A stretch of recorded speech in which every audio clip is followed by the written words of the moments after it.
I was going to start this video by saying everyone likes movies, but that's not true. There are some people out there that don't like films. Professional football player Michael Owen, or ex-professional football player Michael Owen, I'm pretty sure once said, I don't like movies, and that's good for him. I, however, Simon Miller, do like movies, and welcome to my YouTube channel. Housekeeping first, you know how it works. Please do subscribe. If you've never been here before, like the video, share the video. You can leave a comment below calling me a massive dick. Also have some wrestling merchandise at simon.bigcartel.com because I am a wrestler in my spare time. And you can support all this at patreon.com/Simon316. This is my 10 favourite films of all time, but I'm going to preface all of this by saying they kind of change on a week-to-week basis. And these are just 10 that came into my head today. And as soon as I publish this video, I'll be like, oh yeah, I forgot about that one. Number 10 is Commando/Predator, and they both get in there because let's face it, they're basically the same movie, but this is my love-in with Arnold Schwarzenegger, who of course was an inspiration to me when I was a kid. He's an inspiration to many people. I know he's a controversial figure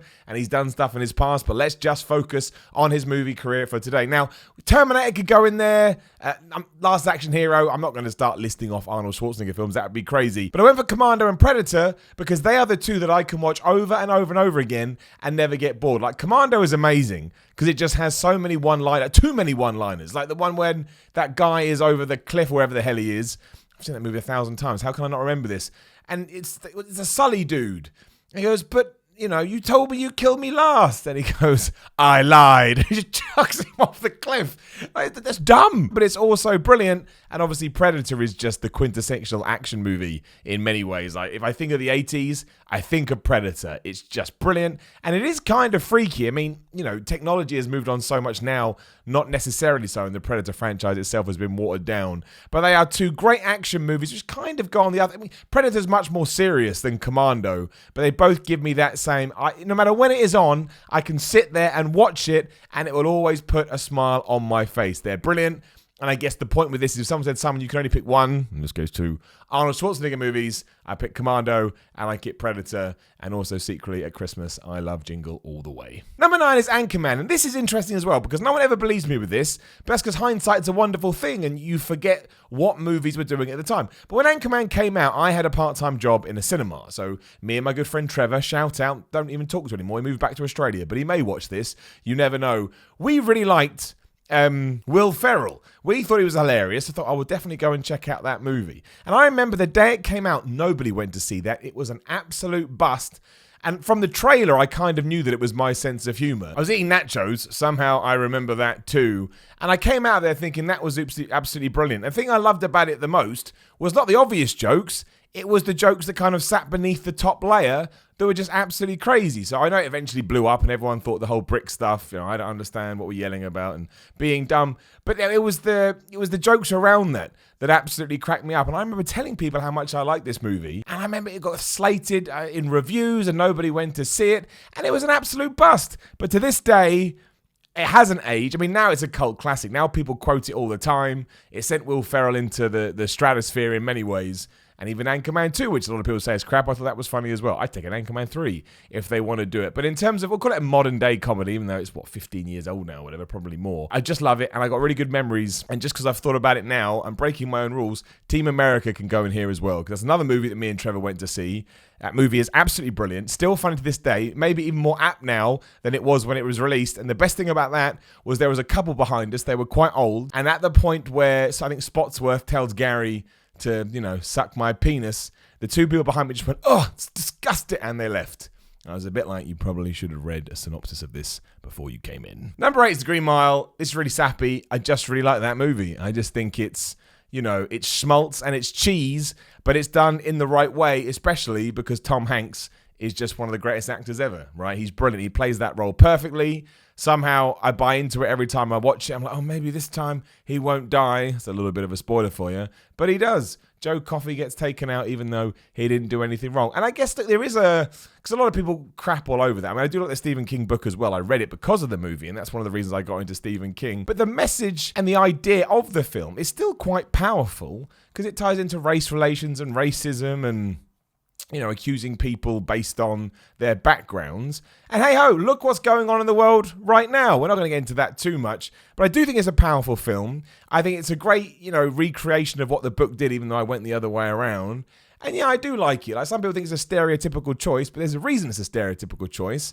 And that's because, I mean, it's quite long. It's like 3 or so hours, but I think it's got it's a kind of magic to it. It's easy to watch. Everyone plays their role. It's really well cast. It's really well shot. And like I say, anything with Tom Hanks, you can watch for the end of time. Again, like a lot of movies on this list, if it comes on ITV2, it's a station over here in the UK that only has the rights to 5 films and just plays them over and over again, you can just get into it. And I think they're kind of my favourite films. Number 7 is Nerd Town. It's The Empire Strikes Back because, of course, it is. Everybody, well, not everybody, but most people have a Star Wars movie they loved. Mine is the most boring one, at least the most boring choice. The Empire Strikes Back is great. It's the one when the Empire gets on top, and as we know, we always want the bad guys. We always want the heels to win. It's the one when Darth Vader becomes an absolute badass, and it's kind of when Luke Skywalker becomes a bit of a moaning mini, and it's like, man, you're really whiny. Why don't you shut up? Like, I want to go now, Yoda. Shut up, Luke. It's also the film that really, established my love for that franchise. And I'm not the biggest Star Wars fan in the world. I don't feel like the need. And if you do, that's fine. But some people feel like they have to wear it like an affectation. Like, I'm the biggest Star Wars fan. And then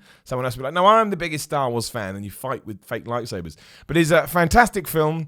Like I say, you can watch that whenever as well. And I get excited every time a Star Wars movie came out. And it was because of how good that one is. I think A New Hope is a little bit boring. I know. If I ever want to sit down and watch all of them, of course I'll watch it and I'll enjoy it. But compared to this, forget about it. Number 6 is Lego Batman. Now, if you've watched any of my vlogs before, you know I love Batman. I'm the biggest Batman fan ever. There you go. I'm not. It's not true. But Lego Batman surprised me because not only is Lego Batman genuinely funny and incredibly well voiced by the guy's name I've just forgotten. Thanks, Brain. But he's the guy from Arrested Development. I do know who he is. Has a real heart to it, Lego Batman.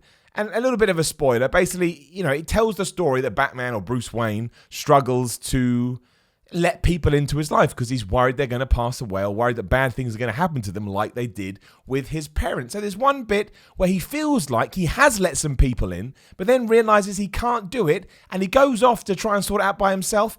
And it really gets you. And for a cartoon that is based on Lego to be able to do that, I will say this. I think it understands the Batman/Bruce Wayne character more than 95% of anything else that is out there in the world, especially more than that Justice League movie, which didn't have a clue. If you haven't seen it and you even have a passing interest in Batman, I promise you, you will love it. I'd actually put this in number 3 in many ways. I haven't because I just wrote down a bunch of random films. But it is wonderful. It's a 10 out of 10 5-star film. Number 5 ties back into my Tom Hanks love. It's Bridge of Spies. I'm also a massive World War II guy. I just find it fascinating. And there are so many stories that came out from World War II. Obviously, this is set after this, mostly during the Cold War when Russia and America were at it.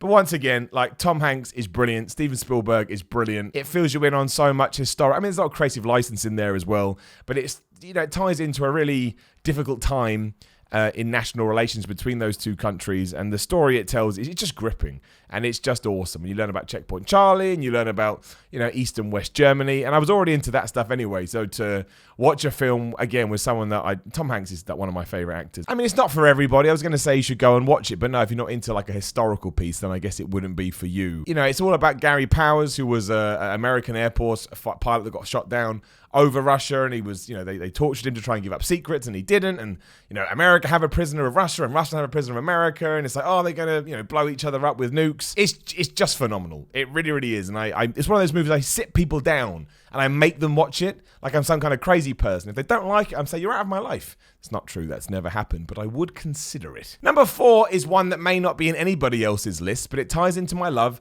for Leslie Nielsen. Leslie Nielsen is one of my favourite actors of all time. Now, if you don't know, Leslie Nielsen was a serious actor, and then he appeared in Airplane, which you may have seen, had this incredible comic turn. Everyone's like, oh, wow, Leslie Nielsen is really, really funny. And as good as Airplane is, to me, his starring role is as Lieutenant Frank Drebin in the Naked Gun films. You could put them all in here, but the first one is the best. He's lovable, he's charming, just his facial expressions can make me laugh. Once again, like Anchorman, there are so many jokes you don't see first time you go through Naked Gun.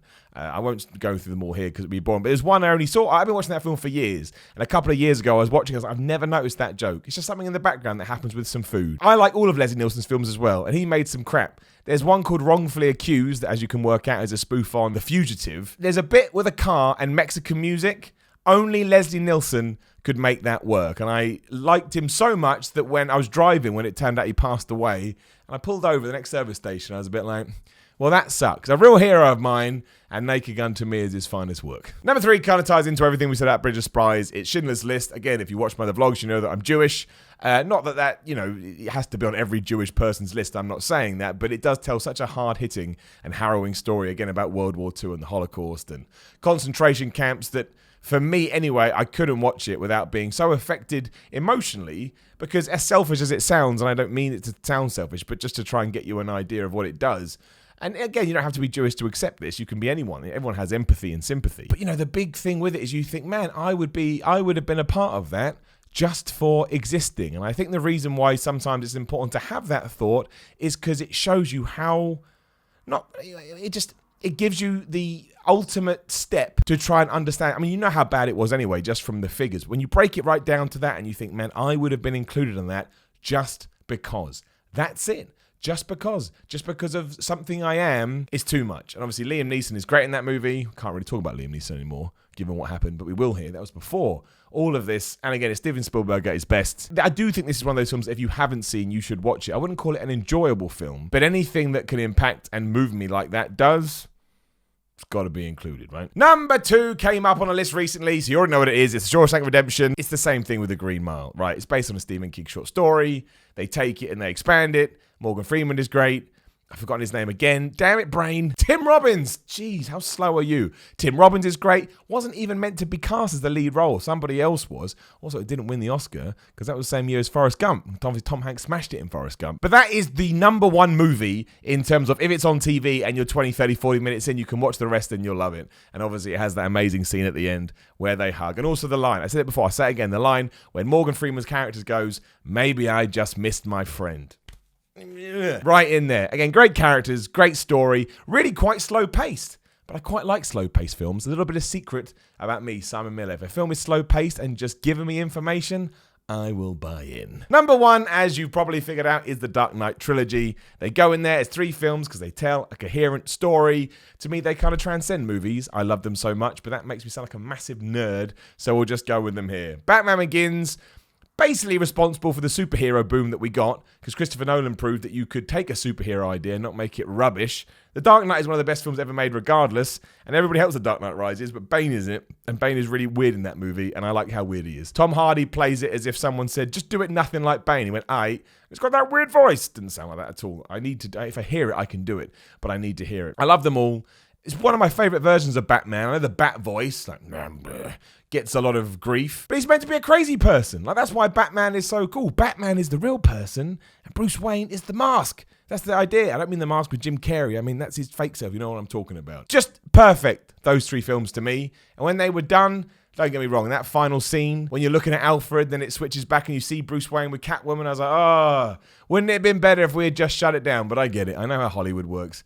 You have to go with the tropes. But I don't care. I'm just happy they exist. I can't believe how old they are now. But I remember when Batman Begins came out, I was so excited. I went to the cinema in all my Batman garb, and the woman selling me a ticket went, "Did Batman throw up on you?" I was like, "I'm giving you how dare you?" But she was right. I did look like a massive idiot. But those 3 films, 5 stars. Even The Dark Knight Rises. I know you don't like it. I don't care. That's it. That's kind of my top films ever. It's not really. I'll remember one. I've already remembered a few as we're doing this, but I will remember more. Make sure you use the comments to let me know your favourite films. Interesting. I'd like to know. Like, share, and subscribe. Again, patreon.com/Simon316, simon.bigcartel.com. Links in the description down there. That's it. Thanks very much for watching. We'll do another one of these soon.